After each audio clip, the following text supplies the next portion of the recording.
The Selfish Man and the Lost Gold Coins. Once upon a time, there was a selfish man. He did not like to share anything with others. He wanted everything only for himself. He didn't even help his friends or poor people. One day, the man lost 30 gold coins. He became very upset. He went to his friend's house and told him, "I've lost my 30 gold coins."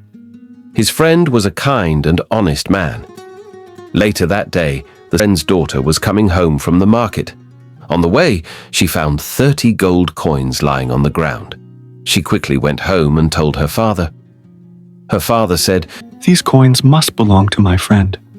I will give them back to him." So he called his friend and gave him the coins. The selfish man counted the coins and got angry. He said, "There are only 30 coins here. I had 40 coins. Your daughter took 10 coins. The kind man said, "No, my daughter only found 30 coins." The selfish man didn't listen. He left the coins and went to the judge. The judge called the girl and her father. The judge asked the girl. "How many coins did you find?" She said. 30 gold coins. Then the judge asked the selfish man. "How many coins did you lose?" He said. 40 gold coins. The judge thought for a while and said, "You said you lost 40 coins, but the girl found only 30.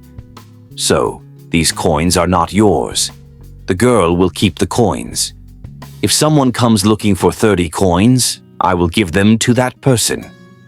Then the judge said, "If someone tells about the 40 coins, I will call you." Hearing this, the selfish man got scared and told the truth. I am so sorry. I lied. I lost only the 30 coins."